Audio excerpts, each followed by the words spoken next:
বন্ধুসকল, প্ৰথমতে মোৰ ইউটিউবৰ অন্য এটা ভিডিঅ'লৈ আপোনালোক সকলোকে স্বাগতম জনাইছোঁ। আজি ভিডিঅ'টো হাঁহ পালন কৰি মই পোৱা লাভালাভৰ ওপৰত ভিডিঅ'টো প্ৰস্তুত কৰিছোঁ। যোৱাবাৰ যিটো হাঁহৰ বেষ্ট আনিছিলোঁ 200 পোৱালি, সেই 200 পোৱালি বেছি মই কিমান পইচা পালোঁ সেই বিষয়ে জনাবলৈ ভিডিঅ'টো প্ৰস্তুত কৰিছোঁ। ভিডিঅ'টো স্কিপ নকৰাকৈ আপোনালোকে শেষলৈকে চাব। যদি ভাল লাগে তেন্তে লাইক কমেণ্ট আৰু শ্বেয়াৰ কৰি যাব। গতিকে বলক ভিডিঅ'টোৰ মাজলৈ সোমাই যাওঁ। মই পোৱালি আনিছিলোঁ 200।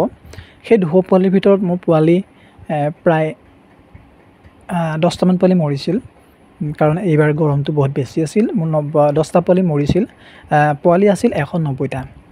সেই 190টা পোৱালিৰ ভিতৰত এইবাৰ হাঁহৰ মাৰ্কেটখন একেবাৰে বেয়া, কাৰণ এইটো ছিজনত হাঁহৰ মাৰ্কেট একেবাৰে বেয়া। যিসকলে হাঁহ পালন কৰা ব্যক্তি আছে সেইসকলে এইটো সময়ত এইটো ছিজনত যাতে হাঁহ একেবাৰে কমকৈ আনি পোহে, তাৰ বাবে আপোনালোকে মাৰ্কেটখন এবাৰ চাই ল'ব। কাৰণ যদি আপোনালোকৰ মাৰ্কেটখন আছে তেতিয়াহ'লে এইটো ছিজনতো হাঁহ পুহিলে লোকচান নহয়, কিন্তু এইটো ছিজনত আমাৰ ফালে মাৰ্কেট একেবাৰে নাথাকে। এইবাৰ মই ভালদৰে গম পালোঁ।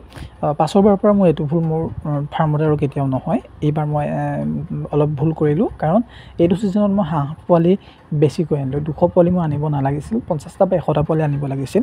তেতিয়া মোৰ ইমান এটা মই হেডেক ল'ব লগা নহ'লহেঁতেন, কাৰণ এইবাৰ মোৰ ফাৰ্মখনত হাঁহৰ পোৱালিৰ লগত মোৰ হেডেকটো বেছি হৈ গ'ল। কাৰণ 200 পোৱালি আনি 200 পোৱালিৰ ভিতৰত 10টা পোৱালি বা গ'লেই 190টা পোৱালি মোৰ বেচোঁতে মানে হাৰাশাস্তি হৈ গৈছে। কাৰণ মাৰ্কেট একেবাৰে নাই, কাষ্টমাৰ নাই। যিসকল কটা দোকানী আছে সেই দোকানীখিনিৰ ওচৰত হাঁহ চেল নাই, সেইবাবে দোকানীখিনিয়ে মালটো উঠাব পৰা নাই। গতিকে বজাৰত বা ঘৰৰ পৰা যিসকল ব্যক্তিয়ে লোকে নিছেহি বা তেওঁলোকৰ ওচৰতো হাঁহৰ ৰেটটো একেবাৰে কমি গৈছে। সেইবাবে মই প্ৰায় 300 350 কিয় হাঁহ মোৰ এইবাৰ বেছি গ'ল দিয়া হ'ল। প্ৰায় এভাৰেজ 300কে মই ধৰি ল'লোঁ। 300কে ধৰি মই 190টা হাঁহ প্ৰায় 300কে বেচা বুলি ক'ব পাৰি। আৰু 190টা হাঁহত 300কে কিমান হয় সেইটো আপোনালোকে চালে গম পাব। আৰু লগতে 190টা প্লাছ